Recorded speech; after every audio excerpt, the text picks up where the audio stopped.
দীর্ঘ এক মাস যাচাই বাছাইয়ের পর গত ২৪শে সেপ্টেম্বর বল্টনের এক্সেলেন্সি সেন্টারে অনুষ্ঠিত হয়ে গেল ইংলিশ কারি অ্যাওয়ার্ড ২০১২। বিভিন্ন ক্যাটাগরিতে প্রায় ২৯টি অ্যাওয়ার্ড প্রদান করা হয়।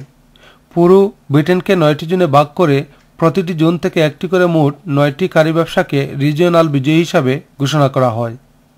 সাথে সাথে দীর্ঘ প্রতীক্ষিত ইংলিশ কারি অ্যাওয়ার্ড ২০১২ এর চূড়ান্ত বিজয়ীর নাম ঘোষণা করা হয়। আর সেই মর্যাদার অধিকারী বার্মিংহামের Pushkar cocktail bar and dining restaurant. এছাড়া বছরের সেরা কারিপ্রেমী শহর নির্বাচিত হয় ব্র্যাডফোর্ড।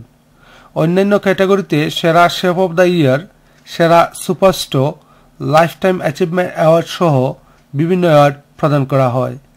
বিশিষ্ট টিভি উপস্থাপক সানি এবং শের প্রাণবন্ত যৌথ উপস্থাপনায় শুরুতে ইংলিশ কারি অ্যাওয়ার্ডের মূল আয়োজক ইরফান ইউনুস অনুষ্ঠিত সবাইকে স্বাগত জানিয়ে সংক্ষিপ্ত বক্তব্য রাখেন। ব্রিটেনের বেশ কয়েকটি নামী কোম্পানির পাশাপাশি মূল স্পন্সর হিসাবে অনুষ্ঠানে সার্বিক সহযোগিতা করে হল্যান্ডের takeaway.com।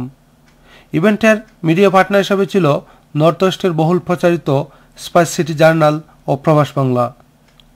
ব্রিটেনের বিভিন্ন পেশা এবং বর্ণের মানুষের পাশাপাশি উপস্থিত হয়েছিলেন সুনামধন্য মুষ্টিযোদ্ধা আমির খান এবং Bolton south east MP Yasmin Qureshi সহ সুধীজনরা। অনুষ্ঠানে আগত অতিথিদের আপ্যায়নে গালা ডিনারের পাশাপাশি মনোরঞ্জনের জন্য ছিল বলিউড নৃত্যের ঝঙ্কার। বল্টনের এক্সেলেন্সি সেন্টার থেকে Moudud Ahmed, channel I news.